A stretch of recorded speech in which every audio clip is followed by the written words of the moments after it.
how do you squat more? We all want to get our squat up, right? It's kind of like bench press. We're all always struggling just to max it out and crush it. But oftentimes, how we increase our squat does not look like we think. And I'm diving into all that and more in today's episode. So strap in, get ready for episode 183. Let's go. The future of fitness. How do you gain muscle mass? Fitness is not complicated. It's simple when you break it down. There's so much information out there. No fads, no diets, just plain simple habits. You're listening to the Bones to Bulk podcast. Hey, welcome to today's episode. My name is Brian Parody, and I will be your host today. And if this is your first time tuning in, welcome to the show. So glad you are here. For all my return listeners, thank you for coming back. It means the world to me that you choose to tune in to this podcast on a weekly basis and just that you get something out of it. I do want to mention our text community. It is a great place to get in touch with me, for me to stay in touch with you. Basically, what it is you just text the word podcast to 706-222-7551. And each week I send out a couple texts. Sometimes it'll be a link to a video. Sometimes it'll be a recipe. Sometimes it'll just be a little motivation to pick you up. And you can respond to that text as well. You can message me at that text number. And if you have questions, if you'd like to see things on the show, it's just a great way for me to connect with you. So once again, text the word podcast to 706-222-7551 to get started with that. All right, let's dive in. So you want to increase your squat. I get it, like most of us do. Well, the first thing I'm going to tell you is start squatting less. You're like, wait a minute, isn't that counterintuitive to what I want to do? No, you need to make sure that you are focusing on your form, and that is absolute key.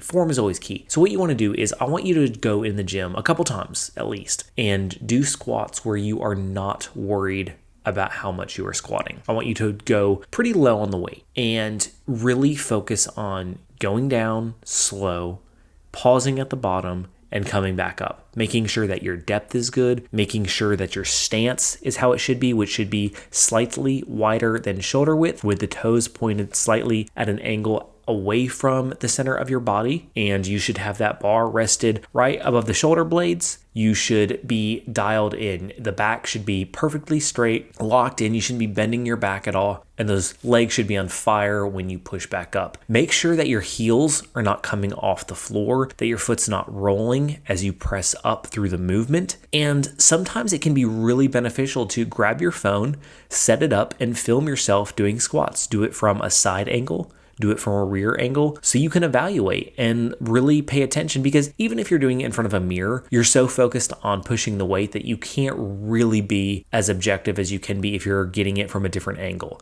So I really encourage you, if you never have, set up your camera, film yourself doing your squats. That's going to tell you a lot about whether you're on point with your form or whether you need to improve some things. There's a couple big misnomers when it comes to squatting. The biggest one probably is that your knees can't go past your toes. Well, I don't know who came up with that, but that's BS. Yes, your knees can go past your toes. There's nothing wrong with that.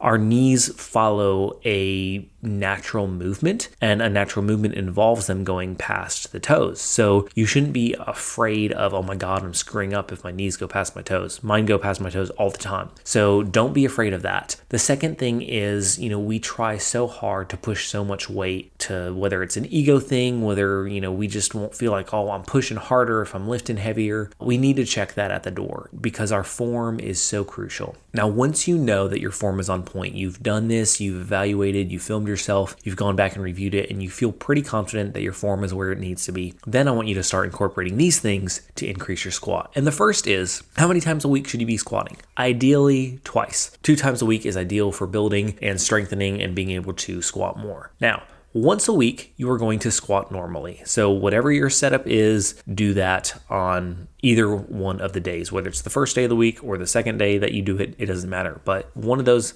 times you work out on squats should be normal squats. The second time, you're going to vary it between a few different things. So each week, pick a different type and do that for your second squat of the week. Now, these types are the pause squat. If you've never done the pause squat, you need to start doing it. Basically what that is you come down, and once you're in the low position, you hold for about 3 seconds. Then you come back up. what this is doing is really developing those muscles because you're going into, I wouldn't say a relaxed state, but the bottom of the squat is where the least amount of tension is on the muscles. And so to go from that and to rest at that for a few seconds and then to have to push back up, it really is going to increase the load that is being placed on those muscles. It's going to increase how much tension is there, and it's going to build muscle.